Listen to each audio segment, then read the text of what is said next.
वल्लभ मदनंदनम अज्ञानतिमिरान्धस्य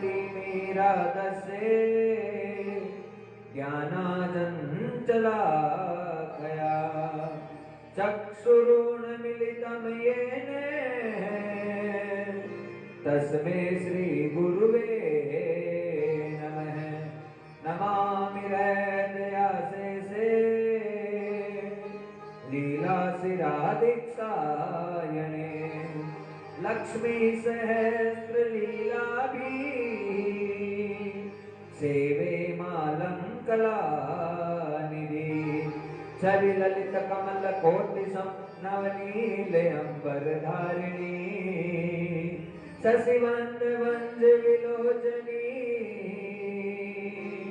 चंद्रिका मृदुवासिनी आनंद घन गोविंद मन मंदिर अनंत निवासिनी घनश्याम धन हित जातकी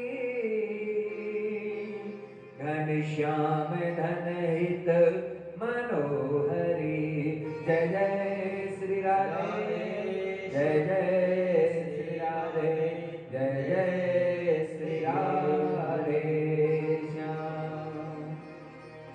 हरि ओम पार्वती पतये नमः महादेव की जय भक्तवत्सल भगवान की जय सद्गुरुदेव भगवान की जय श्रीमद् भागवत महापुराण की जय। समस्त भक्तों से निवेदन है अपने स्थान पर सीधे बैठे और 3 बार ओंकार का उच्चारण करें, अपने अंतर्पण को एकदम शुद्ध करें और परमात्मा को स्थापित करें।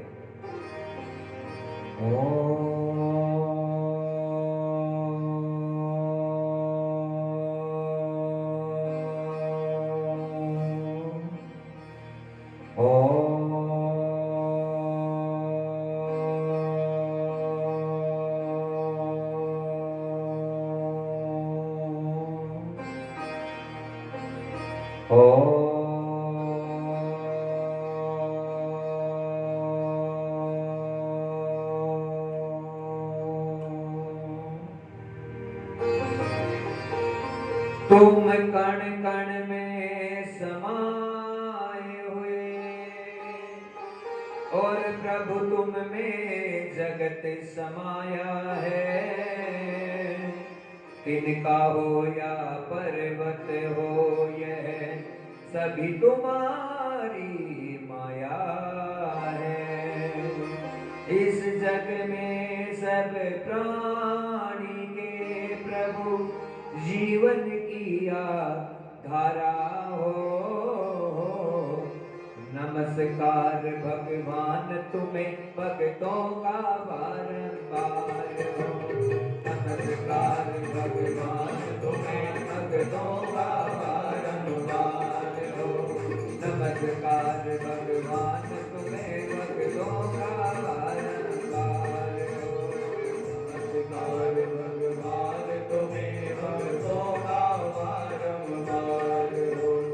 श्रद्धारों की भेंट हमारी चरणों में स्वीकार हो। श्रद्धारों की भेंट हमारी चरणों में स्वीकार हो। चरणों में स्वीकार नाम में चरणों में स्वीकार हो।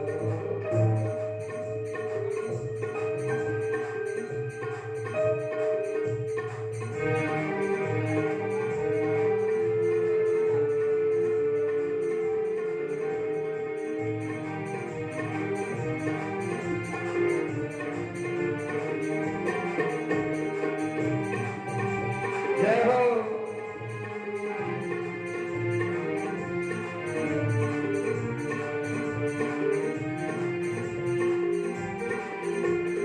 परम आनंद की बेला भक्तजनों समस्त भक्तों के लिए आनंद के साथ में श्रीमद् भागवत महापुराण द्वितीय दिवस की कथा का प्रारंभ होने जा रहा है।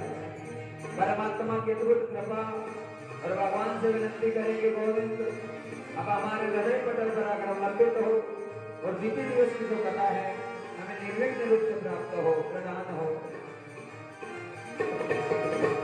नमस्कार भगवान तुम्हें भक्तों का बारंबार हो। नमस्कार भगवान तुम्हें भक्तों का बारंबार हो। श्रद्धा रूपी भेंट हमारी चरणों में स्वीकार हो। श्रद्धा रूपी भेंट हमारी चरणों में स्वीकार हो। नमस्कार भगवान तुम्हें भक्तों का बारंबार हो। नमस्कार भगवान तुम्हें भक्तों का बारंबार हो। हरि ओम नमः शिवाय। हरि ओम नमः शिवाय। हरि ओम नमः शिवाय। हरि ओम नमः शिवाय। श्री राधे कृष्ण देवान। श्री राधे कृष्ण देवान। श्री राधे कृष्ण देवान। श्री राधे कृष्ण देवान। हरि ओम नमः शिवाय। हरि ओम नमः शिवाय। हरि ओम नमः शिवाय। हरि ओम नमः शिवाय। हरि ओम नमः शिवाय। हरि ओम नमः शिवाय। हरि ओम नमः शिवाय। साउंड तेज तो नहीं हो रहा है ज्यादा, क्योंकि आप लोग सुन रहे हैं। हाँ, सही आ रहा है या थोड़ा तेज हो रहा है? तेज हो रहा है। हाँ, आपने क्या बोले? गोविंद भगवान की जय। श्री राधे। श्री राधे। श्री राधे। ठीक। बोले सांवरिया सरकार की जय। द्वितीय दिवस की बेला महाराज बड़े आनंद के साथ में कथा में प्रवेश करेंगे, लेकिन कुछ समय के लिए हरि नाम संकीर्तन। ओ बनवारी कुंज बिहारी हरि नारायण हरि ओम। बनवारी कुंज बिहारी हरि नारायण हरि ओम। बनवारी कुंज बिहारी हरि नारायण हरि ओम। बनवारी हरि नारायण हरि ओम। हरि नारायण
हरि नारायण हरि ओम। जय हो।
सर्वदेव भगवान की जय। भागवत महापुराण की जय। परमानंद का सौभाग्य भक्तजनों, परमात्मा की असीम कृपा अनुकंपा समस्त भक्तों पे। पितृ पक्ष का समय, श्राद्ध पक्ष, और उसमें भगवान के अद्भुत भागवत का वाचन। थोड़ी बहुत भी वाणी यदि गलती से कानों में चली गई तो बहुत बड़ा कल्याण, बहुत बड़ा भगवान का आशीर्वाद हम समस्त भक्तों को प्राप्त हो, प्रदान हो, इन्हीं अद्भुत कामनाओं के साथ में एक छोटी सी बात पूछनी थी। जैसे मोरपंख लगाया तो आपकी मेरी नजर बराबर मिल रही है या कोई दिक्कत हो रही है? मेरा चेहरा दिख रहा है आपको अच्छे से?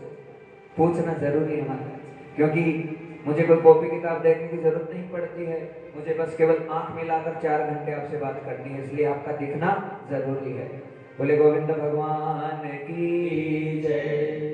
परमानंद परमपिता परमेश्वर ओंकारेश्वर और भगवान की साक्षात वांग्मय प्रतिमूर्ति वैदिक वांग्मय के सर्वोच्च सदग्रंथ श्रीमद् भागवत महापुराण को दंडवत प्रणाम करते हुए ओंकार निर्गुण निराकार सगुण साकार सर्वांतर्यामी सर्वशक्तिमान अनंत अनंत परब्रह्म परमपिता परमेश्वर भगवान जगदीश के चरणों में से सद्वंदन प्रणाम। बाबा भोलेनाथ को सद्वंदन और प्रणाम करते हुए इस दिव्य अनुष्ठान के अधिष्ठात्री स्थापित समस्त मंडलस्थ देव समाज विप्रजन मूल पाठ के लिए और सांस पर बैठे भाईजन, इनके हृदय पटल पर अवलंबित परमात्मा के अद्भुत सभी को सद्वंदन और प्रणाम करते हुए व्यासपीठ के सामने विराजित भद्र पुरुष, भारत की अद्भुत धरोहर मात्र शक्तियां, बच्चे, युवा, समस्त क्षेत्रवासी, समस्त यजमान, जितने भी दैनिक यजमान हैं, कल के, आज के और आगे जो जुड़ेंगे जितने क्षेत्रवासी हैं, बस उनके कल्याण के लिए कथा। तो समस्त भक्तों के अद्भुत भावनाओं को प्रणाम करते हुए और सभी को प्रणाम करते हुए बड़े आनंद और सौभाग्य का विषय है कि परमात्मा की असीम अनुकंपा से इस दिव्य अनुष्ठान के द्वितीय दिवस की बेला में प्रवेश करने जा रहे हैं। जय जय श्री राधे, जय जय श्री राधे, जय जय श्री राधे श्याम।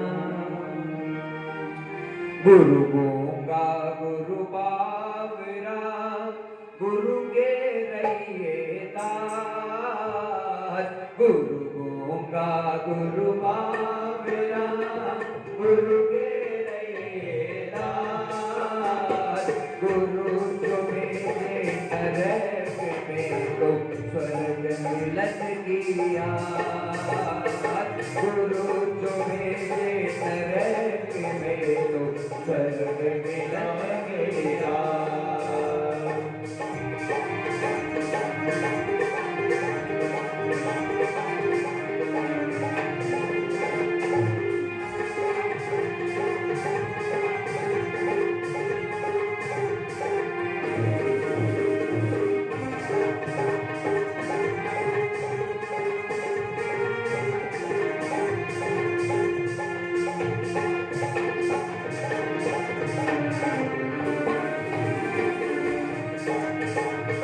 गुरु गूंगा गुरु बावरा, गुरु के रहिए दास, गुरु गूंगा गुरु बावरा, गुरु के रहिए दास, गुरु जो भेजे नरक में तो स्वर्ग मिलन की आस, गुरु जो भेजे नरक में तो स्वर्ग मिलन की आस, ओ रामा स्वर्ग मिलन की आस, ओ रामा स्वर्ग मिलन की आस।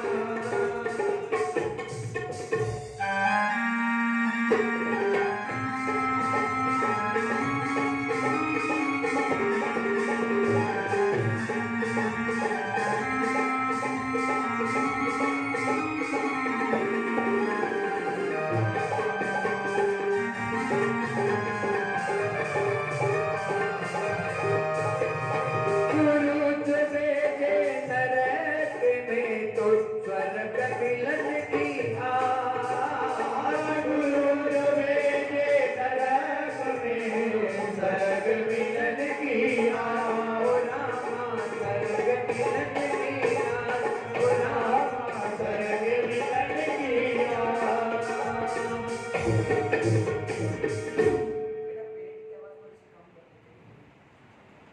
बोले गोविंद भगवान की जय। बड़े सुंदर पद के साथ में आज की कथा की शुरुआत हो चुकी है महाराज। गुरु गूंगा गुरु बावरा, गुरु के रहिए दास, और गुरु जो भेजे नरक में तो स्वर्ग मिलन किया। हाँ महाराज, सदगुरु का जीवन में सानिध्य थोड़ा सा भी हो गया, और बिना गुरु के जो आदमी निगुरा होता है, बिना गुरु के होता है निगुरु होता है, उसका तो शास्त्रों में बिना मतलब उसका दर्शन करने का भी सौभाग्य नहीं बताया गया है। हाँ, सदगुरु की महिमा का कोई पार नहीं है महाराज। और इतनी महिमा है गुरु की कि मनुष्य का बच्चा दूध भी पीना सीखेगा, हाँ, तो गुरु चाहिए महाराज। भैंस का बच्चा तैर लेगा, लेकिन मनुष्य के बच्चे को तैरने के लिए भी गुरु की आवश्यकता होती है। बिना सिखाए इस संसार में कोई भी चीज कोई नहीं सीख सकता।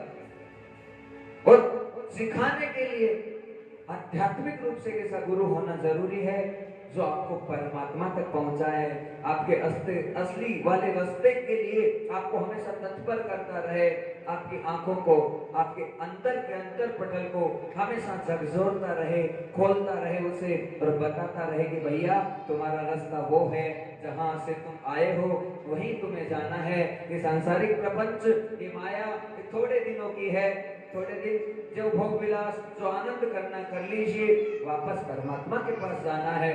हाँ, गुरु के लिए बताया गया महाराज कि गुरु गूंगा हो, बावरा हो, हाँ, कैसा भी हो, लेकिन अपने मन से, अपनी आत्मा से, यदि तुमने किसी को गुरु के रूप में स्वीकार कर लिया, चाहे दीक्षा मत लो, चाहे पास में भी मत आओ, चाहे गुरु जी से बोलो ही मत, बात ही मत करो, लेकिन आत्म पटल से, आत्मा से भी तुमने किसी को स्वीकार कर लिया है, तो उसका जो संबंध है तुम्हारे साथ में, वो जन्म जन्म के लिए स्थापित हो जाता है।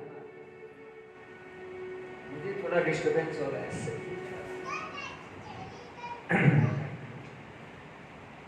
तो गुरु जो है वो वो साक्षात भगवान की प्राप्ति कराता है। हाँ, और क्या होता है यदि शिष्य सही है, हाँ, अपनी स्थिति में अपनी परिस्थिति में सही है, वो हमेशा गुरुजनों का अपनी आत्मा से सम्मान करता है।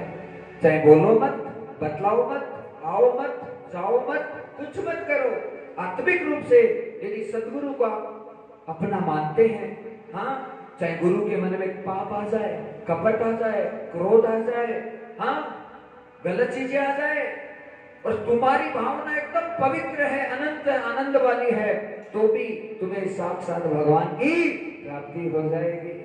हाँ, क्योंकि गुरु की करनी गुरु के पास में है, और जो शिष्य होते हैं उनकी करनी उनके पास में होती है महाराज। इसलिए सदगुरु के प्रति भावना अनंत अद्भुत होनी चाहिए। एक दिन नारद जी के साथ में भी ऐसी परेशानी हो गई। आज वैकुंठ लोक में भगवान विष्णु बैठे हैं अपने आसन पर, सुशोभित शेषनाग की सैया पर, माता लक्ष्मी भगवान के चरणों की सेवा कर रही है। उसी समय नारायण नारायण नारायण करते हुए नारद जी पधारे, और नारद जी आए, भगवान नारायण बड़े प्रसन्न हुए।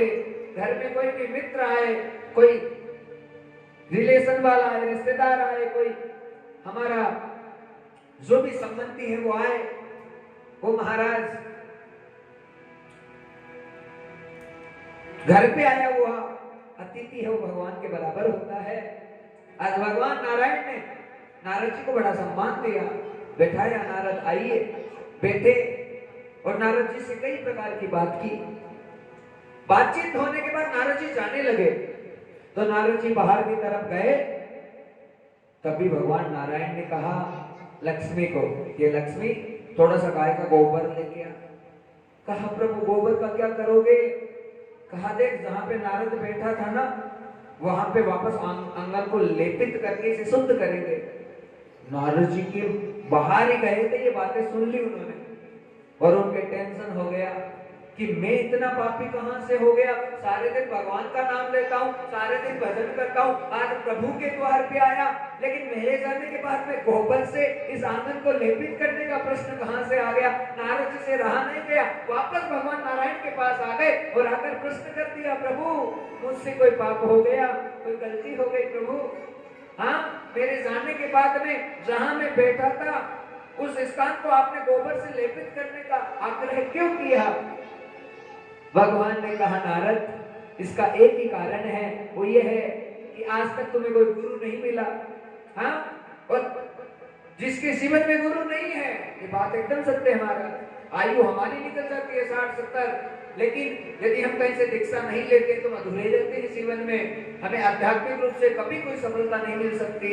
निमित्त मात्र से हमें कहीं ना कहीं दीक्षित होना बहुत जरूरी है। बिना दीक्षा के कभी कल्याण नहीं हो सकता।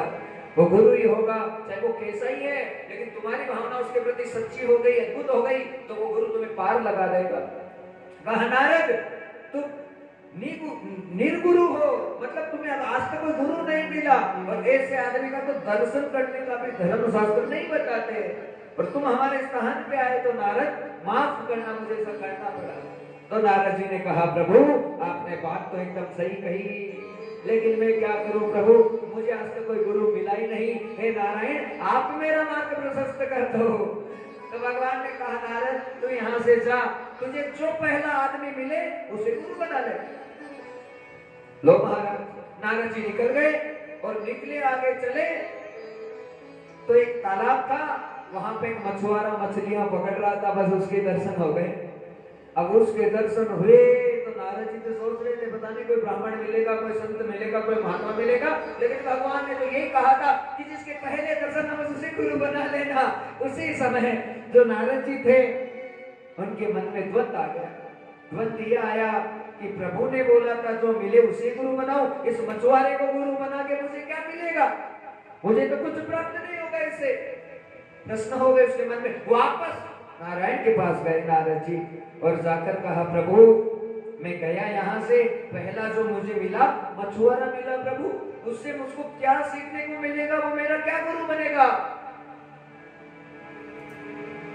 भगवान ने कहा नारद आज्ञा का पालन करो, जो तुम्हें कहा था बस वो काम करो। हाँ, कहा प्रभु जैसी आपकी आज्ञा। मछुआरे के पास में आया, आकर कहा भैया तुम मेरे गुरु बन जाओ। मछुआरे ने पहले तो मना कर दिया कि भाई मैं तुम्हारा क्या गुरु बनूं, मैं तो कुछ नहीं जानता, मछलियां पकड़ता हूँ, बेचता हूँ, थोड़ी बहुत खाता हूँ, ऐसे जीता हूँ, मैं तुम मेरे से बनो, मुझे क्या मिलेगा और तुम्हारा कैसे भला होगा। कहा भाई आप जैसे भी हो बस आप मेरे गुरु बन जाओ, बस भगवान की आज्ञा का पालन करना था। मछुआरा जो है नारद जी को दीक्षित कर दिया और नारद जी मछुआरे के शिष्य बन गए महाराज। लेकिन नारद जी के मन में बिल्कुल संतोष नहीं कि क्या हो गया। वापस भगवान नारायण के पास गए और जाकर कहा प्रभु दीक्षा तो लेकर आ गया लेकिन वो मेरा क्या कल्याण करेंगे। उतने में भगवान विष्णु को गुस्सा आ गया। नारद चुप, एक शब्द मत बोलना आगे।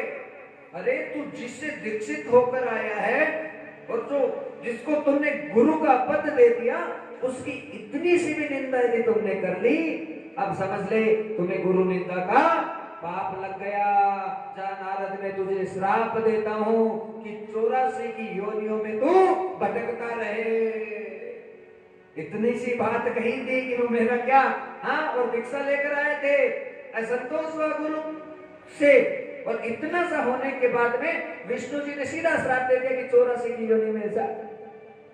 नारद जी रोने लगे, प्रभु मेरा उद्धार कौन करेगा। भगवान ने कहा वो गुरु तेरा उद्धार करेगा, दूसरा कोई नहीं करेगा। कहा वो मेरा क्या उद्धार करेंगे मैं नहीं जानता। कहा आप उसके पास ही जाओ। नारद जी सीधा उसी मछुआरे के पास गए जिसे गुरु बनाया था और जाकर कह दिया कि भाई हे गुरु जी मेरे साथ तो ऐसे हो गया, मुझे श्राप लग गया। भगवान नारायण ने, विष्णु ने मुझे श्राप दे दिया कि मैं 84 की योनि में भटकूं, अब मेरा कल्याण कैसे होगा। मछुआरा मछलियां तो पकड़ता था महाराज, लेकिन हर रूप में कहते हैं भगवान ही होता है, और जैसे गुरु का पद प्राप्त हो जाता है उसमें निश्चित रूप से ईश्वर का जो अंश है वो जागृत रहता है। आज जैसे ही ये चीज हुई, मछुआरा कहने लगा नारद जी को आपको घबराने की जरूरत नहीं है।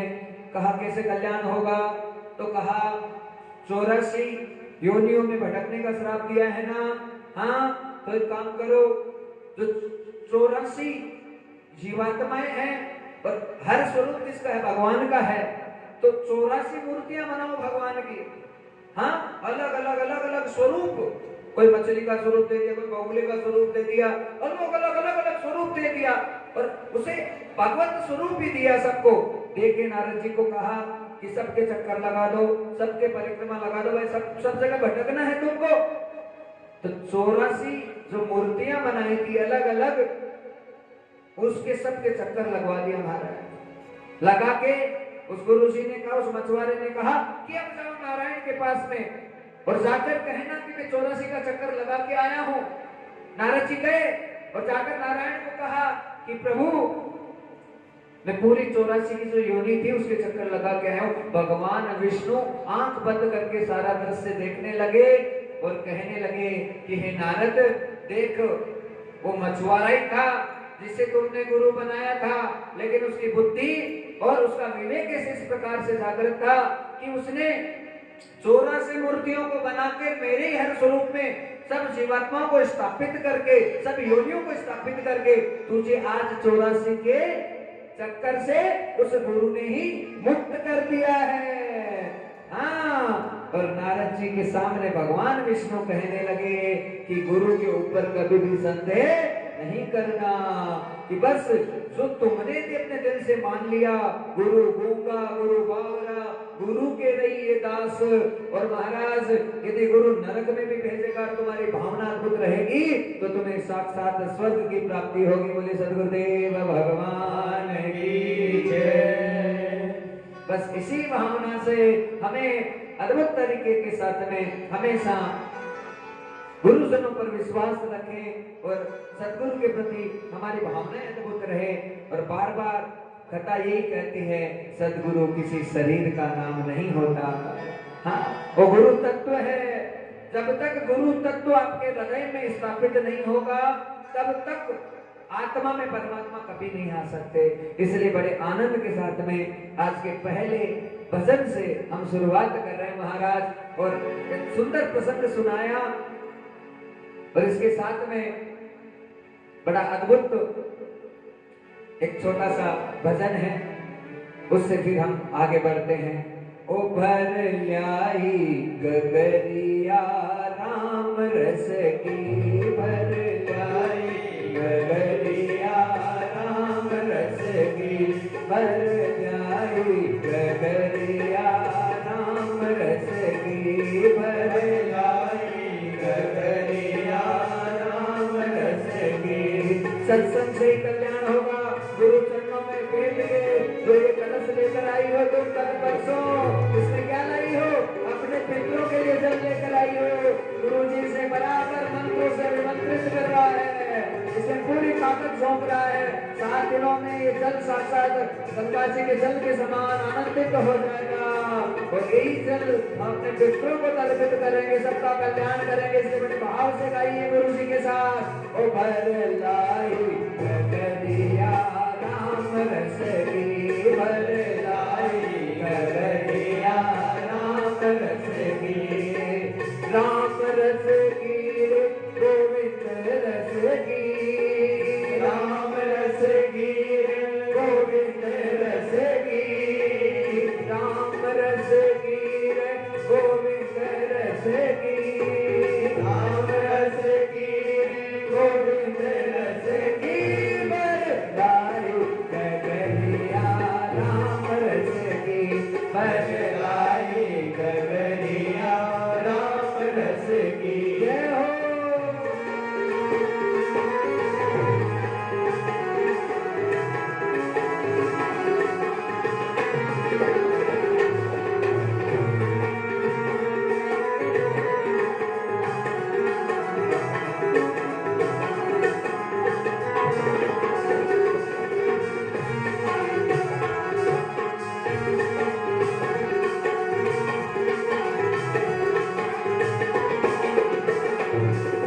राम रस की रे गोविंद रस की, राम रस की गोविंद रस की, राम रस की रे गोविंद रस की, राम रस की रे गोविंद रस की, भर लाई ओ भर लाई ओ भर लाई गगरिया राम रस की, भर लाई गगरिया राम रस की। जय हो।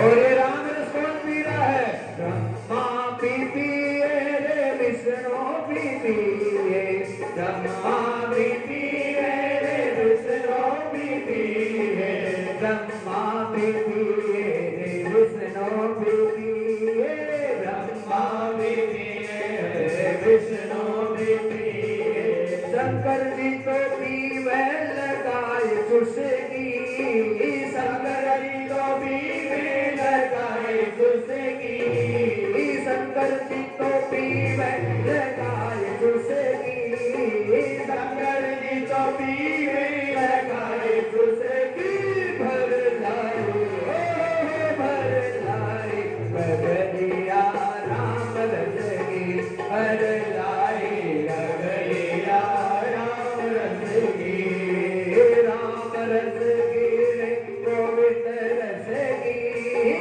राम रस की गोविंद रस की, भर लाई गगरिया राम रस की, भर लाई गगरिया राम रस की। जय हो।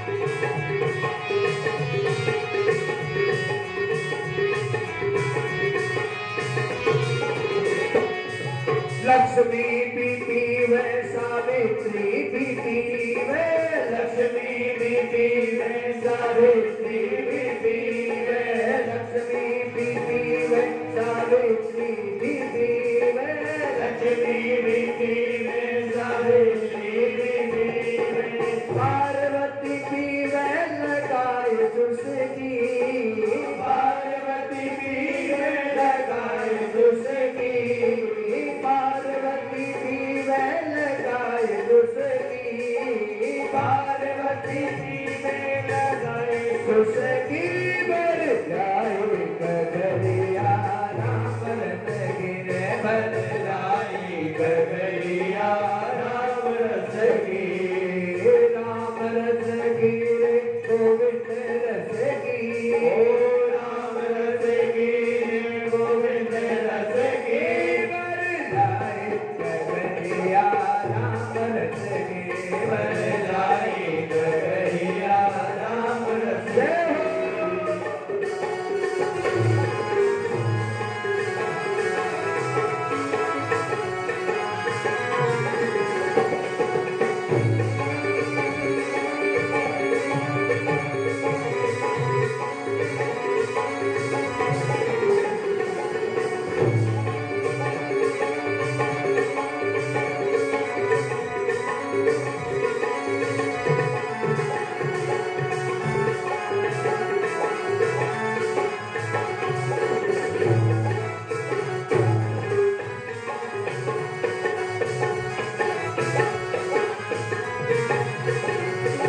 व्यास जी भी पीवे सुखदेव जी भी पीवे व्यास जी भी पीवे सुखदेव जी भी पीवे व्यास जी भी पीवे सुखदेव जी भी पीवे व्यास जी भी पीवे सुखदेव जी भी पीवे गुरु जी तो पीवे लगाए चुस्की गुरु जी तो पीवे लगाए चुस्की बर जाए गगरिया राम रस गिरे बर जाए गगरिया राम रस गिरे बर जाए गगरिया राम रस गिरे बर जाए गगरिया राम रस गिरे राम रस गिरे गोविंद रस गिरे राम रस गिरे गोविंद रस गिरे राम रस गिरे गोविंद रस गिरे राम रस गिरे गोविंद रस गिरे बर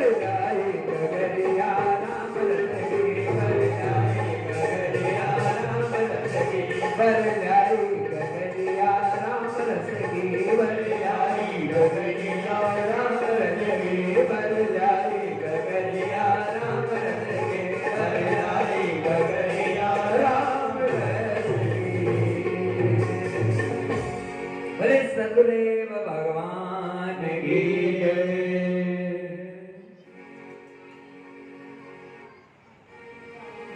तदम अमृतम मूलम च अमृतम साक्षातम भागवतम्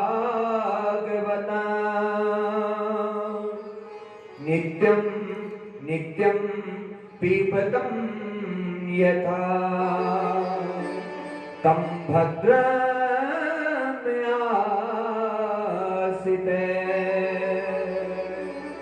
ऐसा अमृत है महाराज, पीते जाइए पीते जाइए पीते जाइए, लेकिन कभी तृप्ति होने वाली नहीं है। इसी रस को राम रस कहते हैं, भागवत रस कहते हैं, भगवान की भक्ति का रस कहते हैं, सत्संग का रस कहते हैं। कितना ही पिए लेकिन पूर्ति होने वाली नहीं है, तृप्ति रहेंगे। और संसार की भोग वासनाएं कितनी कर लो, थोड़े दिनों में परेशानी होने लग जाएगी। कुछ दिन अच्छे लगते हैं, बाद में सब चीजें हमेशा अच्छी नहीं लग सकती, लेकिन फिर भी संसार संसार संसार ही नजर आता है। असलियत की तरफ तो जाना ही पड़ेगा भैया, उसके अलावा कोई चांस नहीं है, कोई चारा नहीं है। और भगवान ये नहीं कहता कि दुख पाओ परेशान हो, अरे भाई मस्त रहो, मौज में रहो, आनंद में रहो, लेकिन मेरा नाम लेते रहो। हाँ, खुश रहो, प्रसन्न रहो। गुरु जी प्रसन्नता ही तो नहीं आती। क्यों नहीं आती? इसलिए नहीं आती कि तुम ये सोचते हो कि बस जो मेरा संसार है बस उसके मुताबिक मैं जीकर अपने आप को सिद्ध कर लूंगा या कर लूंगी, तो ये कभी संभव नहीं है। हाँ, जैसा भी संसार है परमात्मा ने दिया, जैसा परिवार दिया, जैसे बच्चे दिए, जैसा पति दिया है, जैसा जो सब चीजें मिली है, पहली बात तो उसे प्रसाद समझकर ग्रहण करें, और दूसरी सबसे जरूरी बात है कि बस उनके साथ में ही ये नहीं सोचे कि यही सब कुछ मेरा है।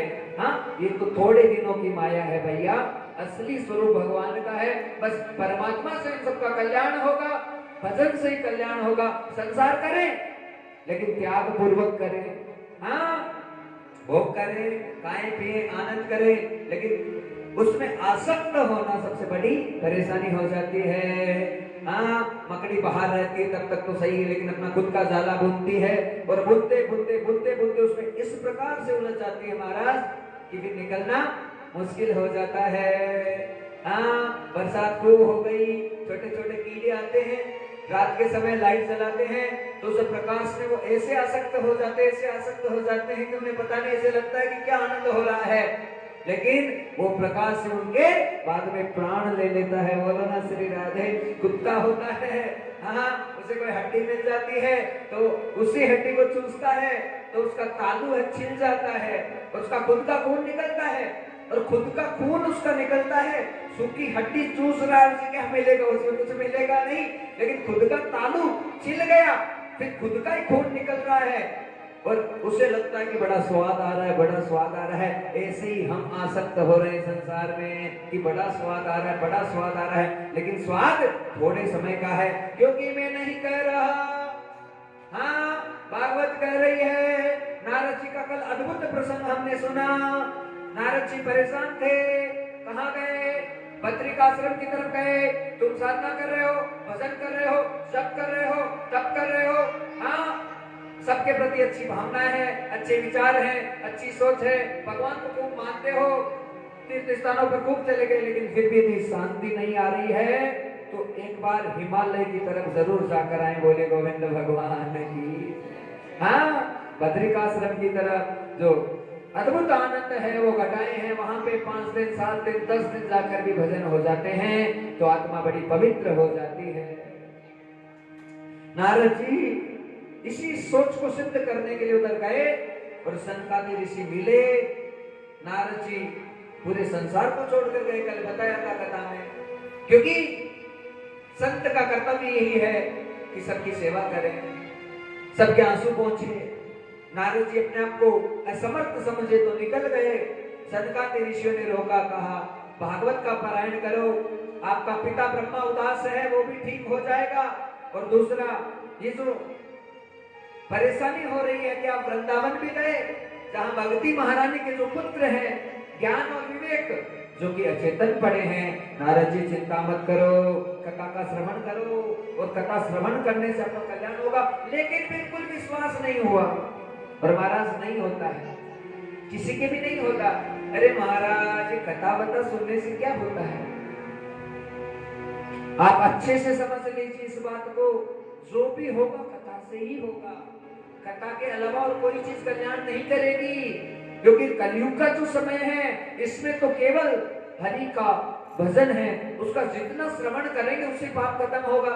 देखो, कलयुग में ना कोई यज्ञ हो सकता कि हम रोज लोग घर में यज्ञ कर लें, हवन कर लें और जप कर लें, तप कर लें, या 2 घंटा में कह दूं कि लो भाई एक आसन पे बैठ जाओ 4 घंटा 5 घंटा, तो दिस इज नॉट पॉसिबल, क्योंकि समय ऐसा चल रहा है। हाँ, 5 मिनट 10 मिनट आधा घंटे का भजन भी काम करता है, लेकिन इस कलयुग में जो सबसे बड़ी दवाई होगी वो भगवान की वाणी का श्रवण करना ही होगा, और प्रभु की वाणी का श्रवण करना, संतों का दर्शन करना, हाँ, महात्माओं का सानिध्य प्रदान करना, ये सब चीजें होती है तो इनसे सारे पाप खत्म हो जाते हैं। और पाप का क्या महाराज? पाप तो आते रहते हैं, जाते रहते हैं, पुण्य भी आते रहते हैं, जाते रहते हैं। एक बार घी का डिब्बा भर दिया और बराबर कभी हलवा बना रही हो, कभी पूरी निकाल रही हो, कभी किस चीज में काम ले रहे हो, तो डिब्बा खाली होगा या नहीं होगा? बोलो, होगा महाराज। ऐसे ही पुण्यों का खजाना होता है। तुमने कुछ अच्छा किया, भला किया, और भलाई से तुमने कमाया, तो वापस खत्म होगा। लेकिन एक स्थिति और परिस्थिति ऐसी होती है कि जिसमें पुण्य कभी खत्म नहीं होते। वो स्थिति और परिस्थिति कौन सी है? ध्यान से कथा को सुनना। वो परिस्थिति ऐसी है महाराज कि एक राजा था। राजा बहुत दयालु और सबकी सेवा करने वाला, लेकिन राजा से पाप हो गया। किसी ब्राह्मण का अपमान हो गया राजा से। अब राजा का अंतिम समय आया। धर्मराज युधिष्ठिर ने अपने यमराज को भेजा कि भाई पकड़ के लाओ राजा को। कहा महाराज और तो राजा बहुत अच्छा है, लेकिन एक अपराध हो गया राजा से, किसी ब्राह्मण का अपमान हुआ। तो राजा को सजा तो मिलेगी, क्योंकि कर्म किया है तो कर्म का फल तो भोगना पड़ेगा। तो कर्म का फल बना तो क्या निश्चित किया धर्मराज युधिष्ठिर ने? ये किया कि ये जो राजा है इसे स्वर्ग ले जाने का ये अधिकारी स्वर्ग में रहेगा, क्योंकि इसने जिंदगी में बहुत अच्छे काम किए हैं, लेकिन इसे थोड़ा सा नरक भी चखना पड़ेगा। और चखना कैसे? नरक का थोड़ा एहसास कराना है। यमराजों को कहा कि हे यमदूतों, इस राजा की आत्मा को जब लेकर आओ तो नरक लोक के पास से लेकर आना, हाँ, ताकि जो नरक में जीव प्राणी जो है उनकी आवाज सुने और उसे एहसास हो जाए कि नरक लोग कितने खतरनाक होते हैं। राजा की आत्मा को पकड़ा गया और ले जाने लगा। किधर से जा रहे हैं? नरक लोक का जो रास्ता था उसके पास से जाने लगे। तभी अंदर से भयंकर आवाजें आने लगी। कोई चिल्ला रहा है, कोई करा रहा है, क्योंकि यातनाएं बहुत बुरी होती है। और देखो सब यही भोगना पड़ता है। एक बार बोलो ना श्री राधे। क्योंकि जो भी भोगा जाएगा वो मनुष्य के शरीर में भोगा जाता है, या किसी भी जो जीव है, हाँ, जैसे बकरी भी आई, भेड़ भी आई, गाय भी आई, कुत्ता भी आई। तो कहने का मतलब किसी न किसी शरीर में हमें अपनी भोगने के भोग भोगने पड़ते हैं। सूक्ष्म आत्मा कुछ नहीं कर सकती, उसे कोई ना कोई शरीर जरूर प्राप्त होगा। और हमारे कर्म हमें इसी मृत्यु लोक में भोगने पड़ते हैं महाराज।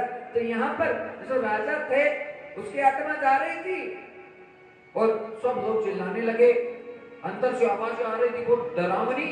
राजा डर गया, क्योंकि ऐसी आवाज कभी सुनी नहीं महाराज। हाँ, कोई क्या कर रहा, कोई क्या कर रहा, किसी को क्या क्या यातनाएं दी जा रही है। बड़ा परेशान हो गया राजा। तभी अंदर से आवाज आने लगी कि हे राजा जी, आप कोई भी हैं, आप थोड़ी देर एक बार यहाँ पर रुक जाइए। राजा ने कहा मेरे रुकने से यहाँ क्या होगा? कहा महाराज कोई अच्छा पुण्य किया हुआ आदमी जब पास से भी निकलता है, देखो बहुत ज्ञान की बात है, पास से भी निकलता है तो जो पापी आत्मा होती है उसे बहुत शांति आने लग जाती है। बोलो श्री राधे। हाँ, यहाँ कथा चाहे कम समझ में आए ज्यादा समझ में आए उसे फर्क नहीं पड़ता, लेकिन केवल संतों के दर्शन करने मात्र से हम अपने पूरे कुल का कल्याण कर लेते हैं, परिवार का, हाँ, अपने जितने पितृ हैं, वंशज हैं, पूर्वजों का सबका कल्याण केवल दर्शन मात्र से होता है। कहा राजा आप इधर से आए हैं तो आपका पुण्य इतना ज्यादा था, आपने सबका सेवा भला किया, तो आपके शरीर में वाइब्रेशन ऐसे हैं, इतनी सकारात्मक शक्ति आपके अंदर है कि बस आप यहाँ पर खड़े हैं तो खड़े खड़े होने मात्र से ही हमें इतनी यातनाएं दी जा रही है, लेकिन फिर भी हमें शांति आ रही है। इसलिए राजा जी आप यही रुक जाओ, आप यही रुक जाओ। राजा बड़ा दयालु था। मन में भावना ये आई कि आज मेरे कारण से यदि मैं यहाँ खड़ा रहूं और किसी 10 आदमी की, 50 आदमी का, 100 आदमी का यदि कोई भला हो, उस मेरे शरीर से भी किसी को अच्छा लग रहा है तो क्यों ना मुझे यहीं पे खड़ा रह जाना चाहिए। खड़ा रहने लगा। यमदूतों ने कहा महाराज जी और राजा जी आप तो चलो, स्वर्ग लोक में आपका सिंहासन तैयार है, बस आपका तो कर्म इतना ही था, आपको नरक लोक के पास से निकलना था। राजा ने कहा मैं नहीं जाऊं। कहा महाराज क्यों नहीं जाओ, आपके लिए स्वर्ग लोग आपका इंतजार कर रहा है। कहा मुझे नहीं जाना। राजा कहने लगा कि मेरे कारण से इनका भला हो रहा है और मैं यहाँ रुक जाऊं, हाँ, और इनका सब अच्छा हो जाए तो इससे बढ़कर मेरे लिए कोई बात नहीं होगी। हाँ, राजा कहने लगा धर्मराज को कि हे धर्मराज, मेरा जितना पुण्य है इन सबको दे दो, लेकिन ये सब ठीक हो जाए, ये स्वर्ग में चले जाए। बोल दिया। तो जैसे ही ये बोला, राजा का पुण्य किसको मिलने लगा? जो नरक लोक में थे उनको सबको मिलने लगा। और धर्मराज ने जितने जो प्राणी थे उनको स्वर्ग में निवास देने का निश्चय कर लिया। अब तो महाराज वो सब स्वर्ग में रहने लगे। राजा वहां पे खड़ा था। उसी समय एक अद्भुत विमान, बहुत अद्भुत वाला विमान भगवान का आकर नीचे उतरता है और उतर के राजा को कहता है, राजा जी बैठो। राजा ने कहा, ध्यान से सुनो, राजा ने कहा कि मेरा पुण्य तो सब खत्म हो गया था, मैंने तो इनको दे दिया, तो अब मुझे वैकुंठ लोक में कहां क्यों लेके जा रहे हो? उसी समय जो धर्मराज युधिष्ठिर है वो उत्तर देने लगे कि हे राजा, जो अपने पुण्यों को दूसरों के हवाले कर देता है, दूसरों की झोलियां भरता रहता है, हाँ, और दूसरों के दुख दर्द में जो हमेशा मरता जीता रहता है, उसके कभी पुण्य खत्म नहीं होते हैं, वो बढ़ता ही जाता है, बढ़ता ही जाता है, बढ़ता ही जाता है। तो महाराज ये कथा भी हमें यही सिखा रही है कि केवल अपने परिवार के बारे में मत सोचो कि बस मैं और मेरे बच्चे, मेरे स्वामी जी, ना ना ना ना ना, जितना हो सके दूसरों के लिए थोड़ा थोड़ा भी करने की आपकी कोशिश रहेगी। देखो, सामर्थ्य किसी में नहीं होता इस संसार में, बस अंदर से भावना बनानी पड़ती है। रुपया भी किसी के पास नहीं होता कि हम धर्म के लिए भी 5 रुपया लगाते हैं, नहीं होता, केवल भावना बनानी पड़ती है। हे गोविंद, आप मुझे सशक्त बनाएं, आप मुझे योग्य बनाएं प्रभु, मैं भी कुछ करना चाहता हूँ, हाँ, मेरे भी मन में भी ये भावना कि मैं भी कुछ अच्छा करूं। बस ये केवल सोचने मात्र से साधन कहां से आएंगे? साधनों की कभी चिंता नहीं करनी है, हाँ, बल्कि जो साध्य है, परमात्मा है, गोविंद है, उसकी शरणागति को ग्रहण करके उसे निरंतर भजते रहिए, अपने आप काम हो जाएगा। आज नारद जी महाराज हैं, सनकादि ऋषियों से बातचीत होने लगी और कथा की तैयारी होने लगी। नारद जी को एक सुंदर आसन दे दिया गया है और सनकादि ऋषि हैं, सनक, सनत, सनातन और सनातन, चारों ऋषि कुमार आज व्यासपीठ को सुशोभित कर रहे हैं महाराज। और बड़ा अद्भुत तेज है ऋषि कुमारों में, क्योंकि ये भगवान का साक्षात अवतार है, हाँ, ये साक्षात अवतार है। सनकादि, सनक, सनत, सनातन और सनातन, ये भगवान का पहला अवतार है। 24 अवतारों की कथा आती है, इसमें भगवान का पहला अवतार सनकादि ऋषियों का ही है। और इसमें नारद जी को आज भागवत कथा का श्रवण करने का सौभाग्य प्राप्त होने जा रहा है, लेकिन बिल्कुल आस्था नहीं है महाराज। नारद जी कह रहे कथा से क्या होगा, बस बैठ गए। कहा, और क्यों बैठ गए? क्योंकि ब्रह्मा की वाणी है, हाँ, और इस ब्रह्म की वाणी का हम अनादर नहीं कर सकते। नारद जी के मन में भी भावना है कि लो भाई, ये कुछ सुना रहे कर रहे हैं तो सुन ले, हमारा क्या बिगड़ेगा। देखो, जल्दी से आस्था कभी बन नहीं सकती, लेकिन आप लोग तो बहुत भाग्यशाली हैं महाराज। कितनी बार आपको कथाएं मिलती है, पर कथा हम उल्टे घड़े की तरह ग्रहण करते हैं, तो कथा आप कभी हमें नहीं प्राप्त हो सकती। आप आएंगे कथा में, बैठेंगे, हाँ, अड़ोसी को देखोगे, पड़ोसी को देखोगे, गुरुजी को देखोगे, प्रसाद को देखोगे, महाराज को देखोगे, व्यवस्थाओं को देखोगे, और आरती हुई और यहीं पे प्रसाद पाने लेके और बाहर चले गए, लेकिन मिला कुछ भी नहीं। हाँ, हजारों सैकड़ों भक्तों में कोई एक ही भक्त होता है जिस पर परमात्मा की कृपा हो जाती है। और वो कृपा कैसे होती है कि आपके अंदर वाली भावना कैसी है। हाँ, यहाँ पर किस भाव से बैठे हो? लेने देने के हिसाब से बैठे हो तो नहीं होगा कुछ भी अच्छा। हाँ, मैं हाजिरी लगाऊं, मेरा काम बन जाए, ये सबसे बड़ा पाप है।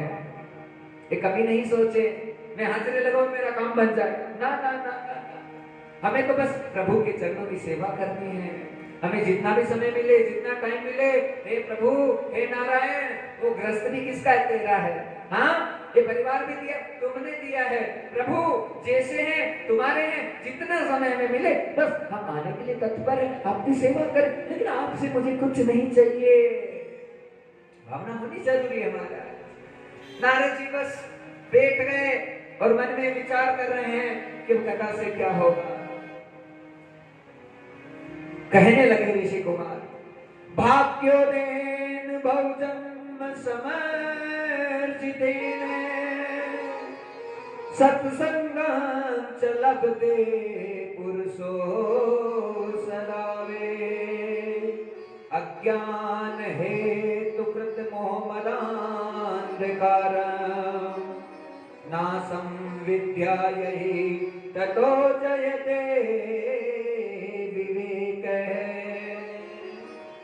हे नारद जी, भाग्योदयन बहु जन्म समर्जितेन, कि जब कई कई जन्मों का भाग्योदय होता है।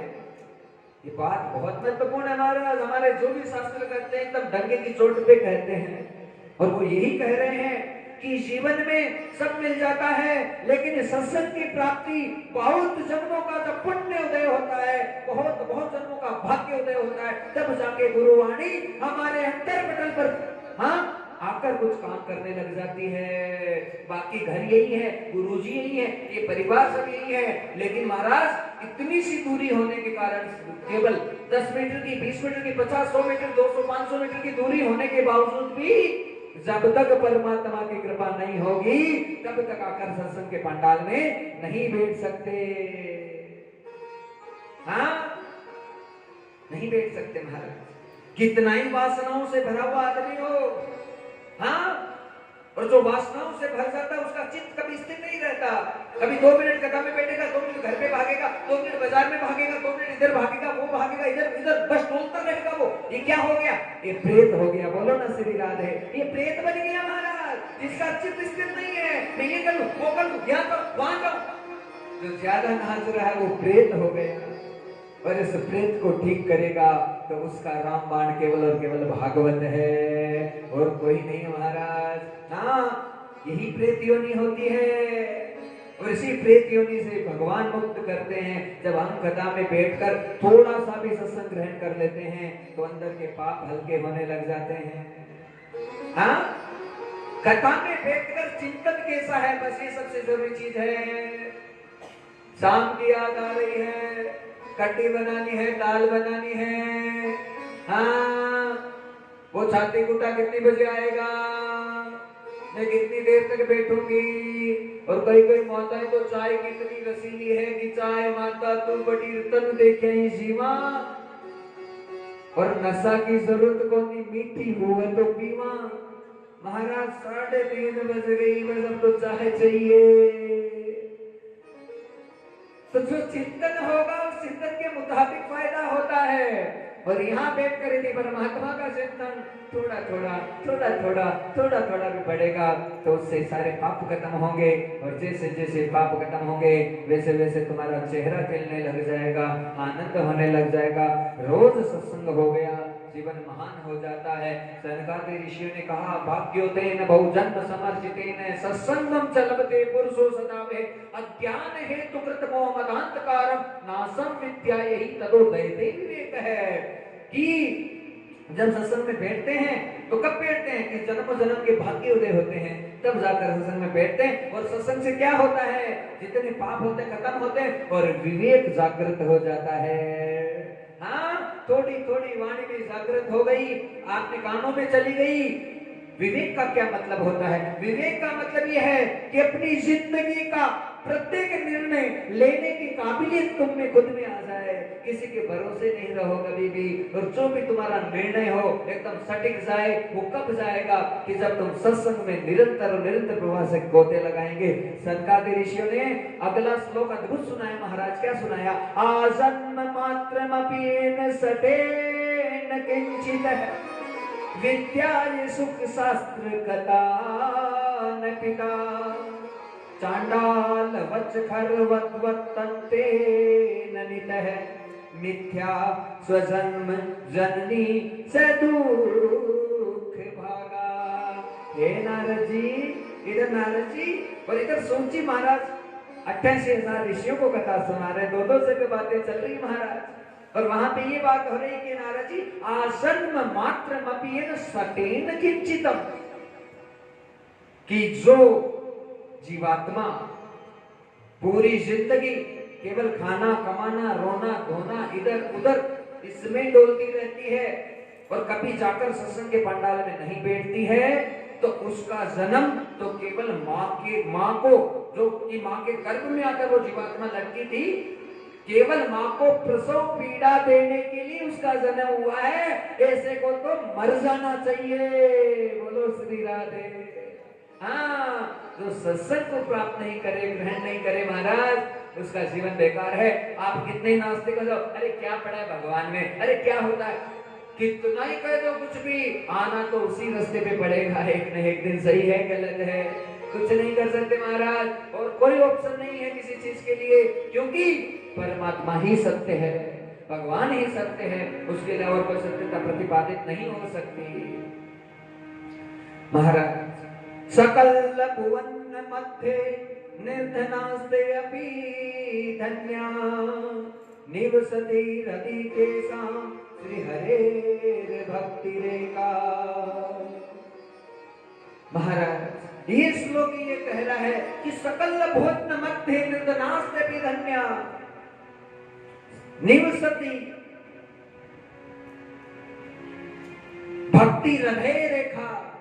कुछ शब्द बोले हैं महाराज, पहले श्लोक बोल दिया था, तो ये श्लोक ये कह रहा कि पूरे जहान में, पूरे ब्रह्मांड में कितना ही निर्धन हो जाए, सकल भुवन मध्य निर्धनास्ते अपि धन्या।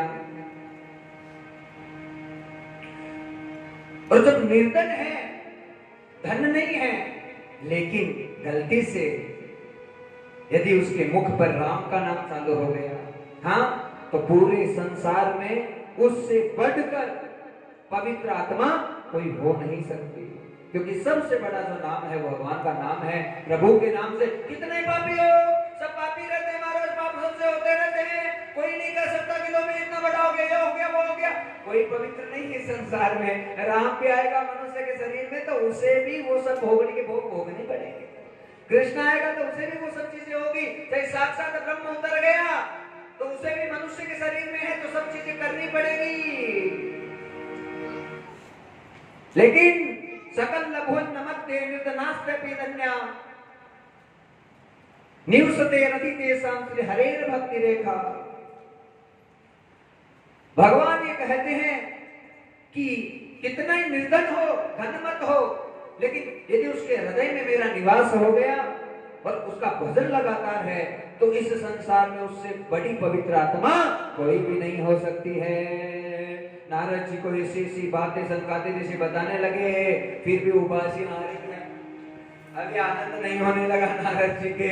फिर कहने लगे, ये मानवा पाप कृतस्तु सर्वदा सदा दुराचारता विमार्गा क्रोधाग्नि तप्ता कुटिलास्य कामिन सप्ताह यज्ञ कलोपुनन्ति दे। हे नारद जी, कितना ही भयंकर से भयंकर पापी हो, कथा से शुद्ध हो जाएगा। कहा महाराज मैं नहीं मानता। कहा नहीं मानते तो सुनिए कथा। सुनाने लगे, तुंगभद्राम नद्याम तुभ्याम आत्मदेव पुरे स्थिते। आत्मदेव नामक ब्राह्मण की कथा सुनाने लगे। ये कथा पितरों के कल्याण के लिए बहुत महत्वपूर्ण है। हाँ, इस कथा का इस प्रसंग का पितरों से बहुत बड़ा संबंध है। क्यों है? इसलिए है कि जब हम खोटे कर्म करते हैं और गलत कर्म करके जब हम गलत योनि में चले जाते हैं और उस गलत योनि से जब हमें हमारे सारे मार्ग बंद हो जाते, किसके? हमारे पितरों के। और पितरों के मार्ग बंद होंगे तो आपके घर के मार्ग बंदी है। गुरुजी 20 साल हो गए, छोटा सा मकान बन जाए, बिल्कुल नहीं बने।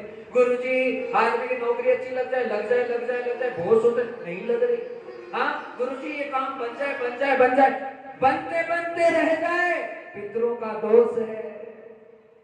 हाँ, और ये सारी बीमारियां कहां से खत्म होगी? ये भागवत के पांडाल से खत्म होगी। हाँ, अभी चाहे कितना जरूरी काम हो जाए तुम्हारे, अरे यदि तुम वास्तविक रूप से समझदार हो और आधा घंटे का सत्संग तुमने ग्रहण किया है तो सारा काम काज छोड़ देना चाहिए। ये 4 घंटे बहुत महत्वपूर्ण है। ये संसार तो वापस ऐसे चलता रहेगा, लेकिन ये गया हुआ समय कभी आएगा नहीं। ये नहीं आएगा महाराज। ये समय चला गया तो समय कभी आएगा नहीं, क्योंकि एक दिन जा रहा है, नहीं जा रहा? बताओ। हाँ, बुढ़ापा आ रहा है महाराज, और हमारा आ रहा है, हमारे शरीर का आ रहा है, लेकिन हमारे पितृ, हमारे पूर्वज भी आस करते हैं कि बेटा तुमसे कोई अच्छा कर्म नहीं हो। हाँ, लेकिन इतना तो कर ले, यदि अच्छी कथा हो रही है तो 4 घंटा दुख पाके से हाजिरी लगा दे, ताकि मुझे पानी मिल जाए पितृलोक में। हाँ, मुझे 2 पूरी मिल जाए, 2 रोटी मुझे नसीब में आ जाए मेरे। पितृ जब तक प्रसन्न नहीं रहेंगे तब तक घर में धन ऐश्वर्य दौलत कभी नहीं बरसेगी महाराज। हाँ, और पितृ कब प्रसन्न रहेंगे? पितरों की प्रसन्नता का एक ही कारण होगा, जब तुम थोड़ा थोड़ा सत्संग में अपनी हाजिरी। देखो सबसे बड़ा दान क्या होता है? ध्यान से सुनना, सबसे बड़ा दान समय का दान है। बोलो ना श्री राधे। इससे बढ़कर कोई दान नहीं है। घर पे बैठे बैठे चाहे कुछ भी करो महाराज, लेकिन यहाँ पर आप आकर बैठते हैं, मेरे गोविंद देखते हैं, मेरे भोले देखते हैं, मेरे शिव देखते हैं, हर रूप में हर स्वरूप में भगवान है। वो देखता है कि इस वक्त ने आज मेरे लिए 4 घंटे निकाले, मेरे लिए 2 घंटे आकर बैठा, मेरे लिए इतना इसने समय दिया। समय का दान ही सबसे बड़ा दान है।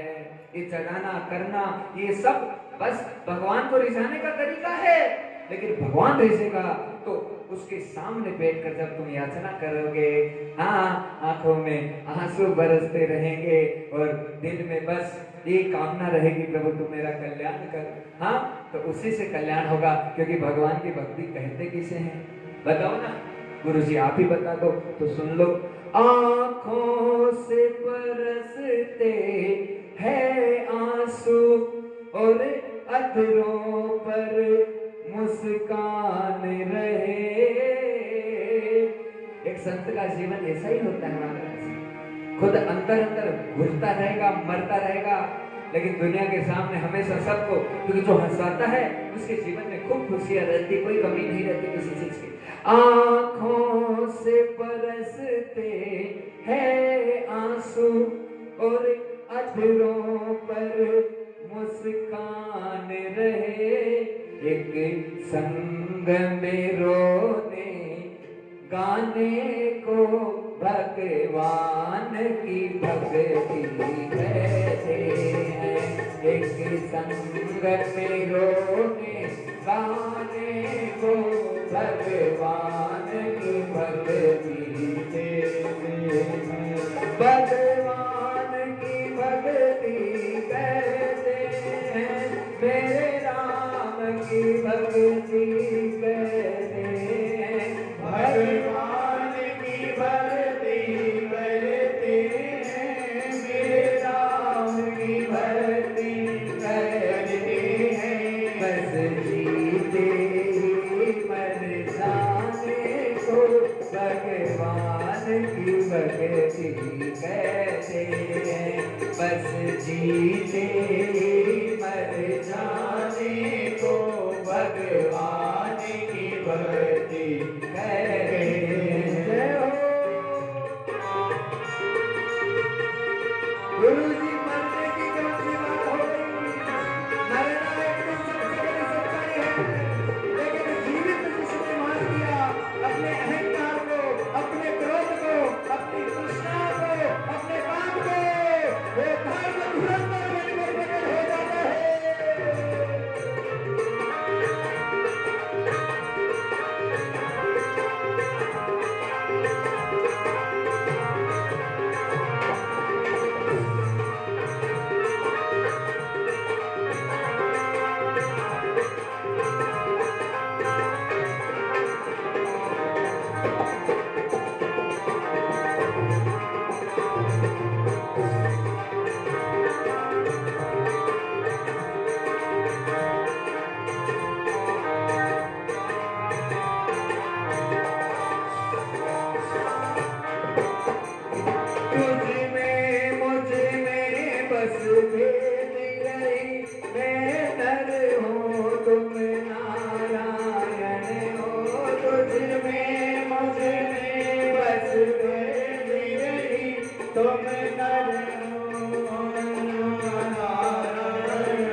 भगवान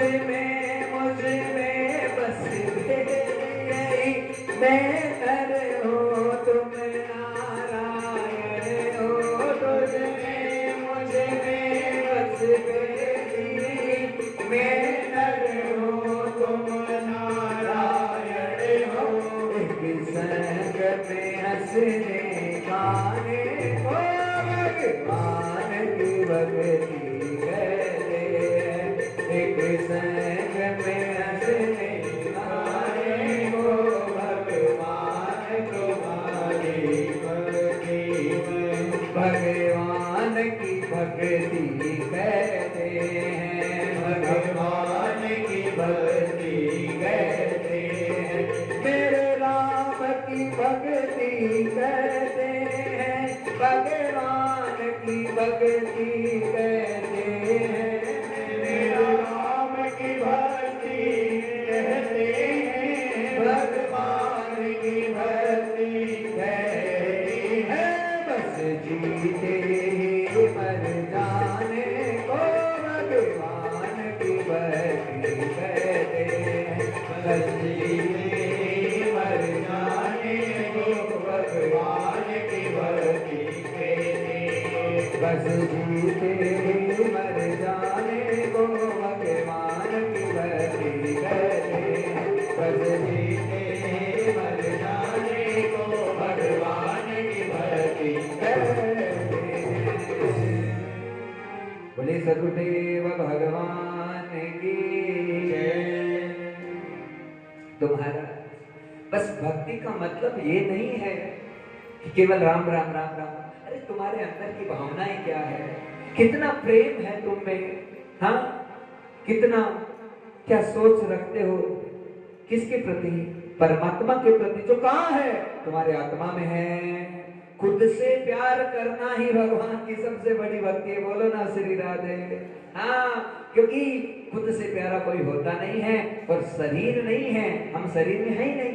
यदि हम सोचेंगे लो लिपस्टिक लगा ली, काजल डाल दिया, हाँ मेकअप कर लिया महाराज, तो इसे शरीर की सुंदरता तो ला सकते हो, लेकिन आत्मा की सुंदरता नहीं आ सकती, क्योंकि तुम आत्मा हो, शरीर नहीं हो।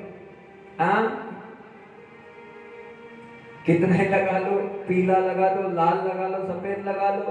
अब एक जगह महाराज हम गए थे कथा के लिए, तो कलश यात्रा हो रही थी, तब नजर तो देखो, हम तो कभी ऐसे होता नहीं, लेकिन अब चेहरे तो दिख जाते हैं। तो एक माता जी आई महाराज, एक गाल पे पीला भी चल रहा है, लाल भी, व्हाइट भी होगा, एक गाल पे 3-3 रंग। इतना मेकअप भाई, इतना।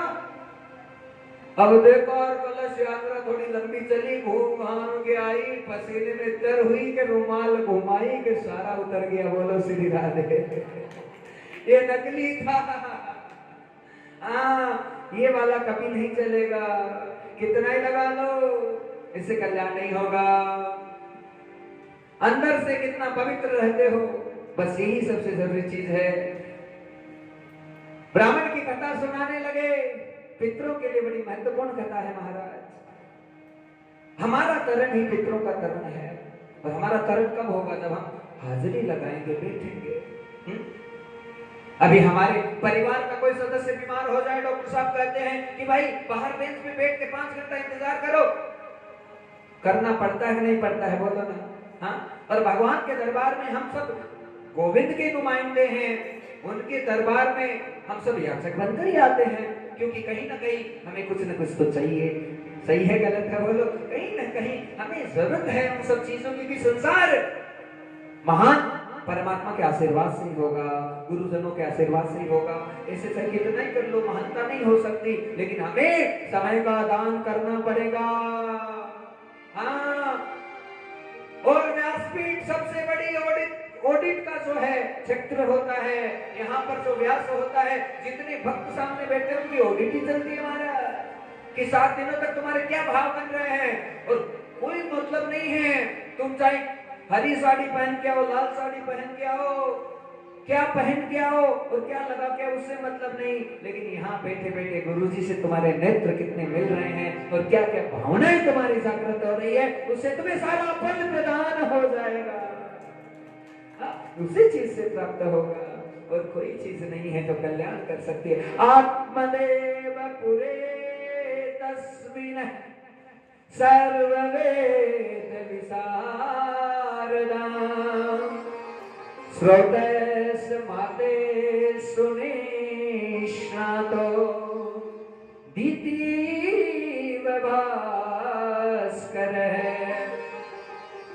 इतना तपस्वी ब्राह्मण है, इतना तपस्वी ब्राह्मण है कि जहां पर भी बैठ जाए वहां पर वेद वेदांत साक्षात प्रकट हो जाए, सारे पुराण प्रकट होता है, इतनी प्रखरता, इतना विद्वान।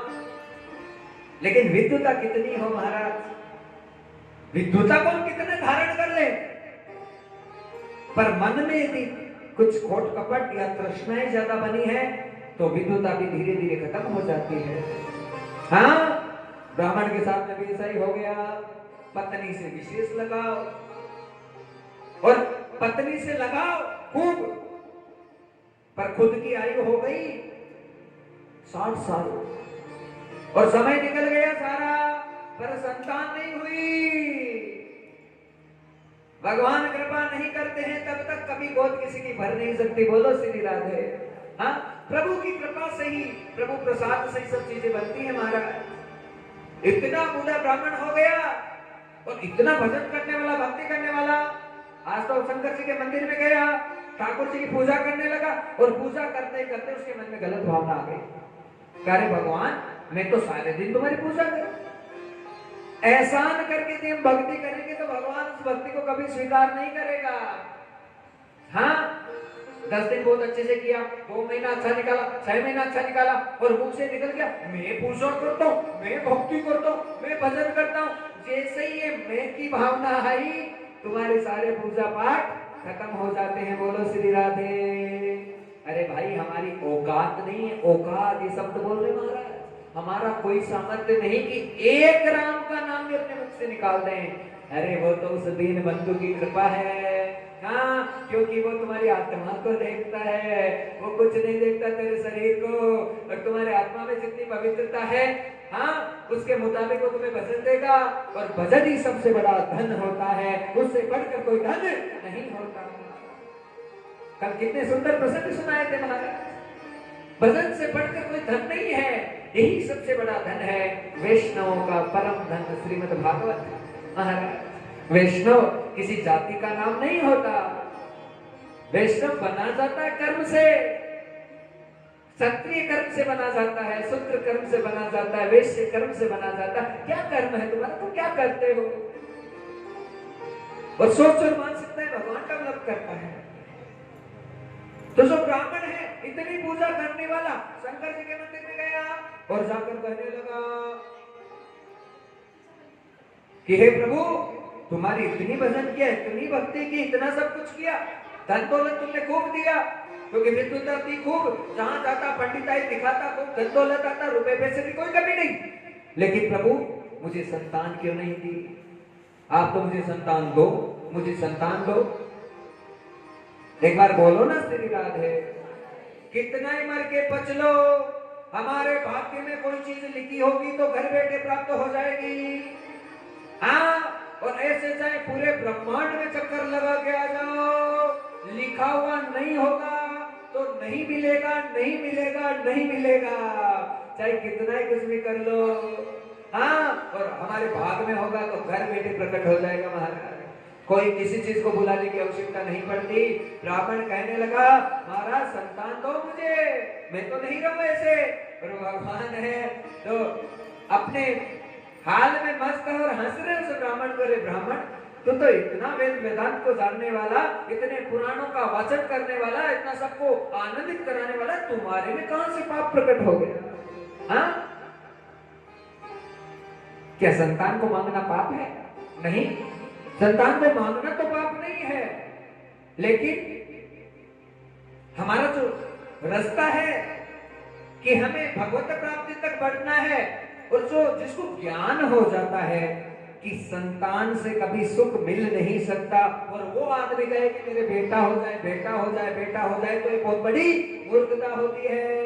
हाँ, और हम संसारी लोग मांगते हैं तो भाई हमें तो अज्ञान भरा पड़ा है कि हम सोचते हैं कि बेटा हो जाएगा तो सुख मिल जाएगा। हाँ, 2-3 बेटियां हो गई, फिर भी कामना एक बेटा हो जाए, बेटा हो जाए, या बेटा हो या बेटी हो, हम ये सोचने लग जाते हैं। संतानों से सुख नहीं मिलता, संतान से सुख मिलता तो महाराज महात्मा गांधी के कितनी थी कौन जानता है? बोलो। विवेकानंद के कितनी थी कौन जानता है? कोई नहीं जानता। लेकिन जो खुद अपने कर्म से अपना निर्माण करके चला जाता है, उसका 100 मंजिल का मंदिर बनकर खड़ा हो जाता है, और हम ही बनाते हैं। हाँ, कर्म यज्ञम विभूषिता कर्म योगान स्वरूपम यदा कर्म योग ही सबसे बड़ा स्वरूप है। तुम कौन से कर्म कमाते हो, उसी कर्म से तुम्हारा निर्माण होगा। हाँ, तुम्हें भगवान ने 1 दिया, 2 दिया, 3 दिया, 4 दिया, जैसे दिया उसे प्रसाद समझकर ग्रहण कर लो। नहीं दिया तो भी राम राम, और दिया तो भी राम राम। कभी तुम्हारी भक्ति और भजन पर फर्क नहीं पड़ना चाहिए। आज जो ब्राह्मण है, मन में गलत भावना आ गई, मैं तो मरूंगा। मरने से किसको सुख प्राप्त हुआ है? मरने से क्या होगा? शरीर छूट जाएगा, लेकिन जो कर्म करके गया है तू जिस योनि में, वो छूटने वाले नहीं है। वो तो क्या होगा? वापस आत्मा दूसरा शरीर मिलेगा महाराज, लेकिन मानव का शरीर नहीं मिलेगा। उल्टे सीधे काम करके जो चला गया है, उसे कभी मनुष्य का शरीर वापस मिल नहीं सकता। वो कहां जाएगा? वो 84 की योनियों में भटक जाएगा महाराज, और वापस वहां से निकलना असंभव हो जाता है, असंभव हो जाता है। मान लीजिए इस बात को पक्का। एक बार ये मानव का चोला, इसमें हमसे अच्छा काम नहीं हुआ और हम अपने कर्मों से गिर गए, वापस से मनुष्य का शरीर नहीं मिलेगा। अरे आज तुम्हें मानव का शरीर प्राप्त है, तुम अच्छा खा सकते हो, अच्छा पी सकते हो, अच्छा भोग कर सकते हो, अच्छा आनंद कर सकते हो। भला कुत्ता बन गए तो रोटी कहां से आएगी? सोचो तो सही।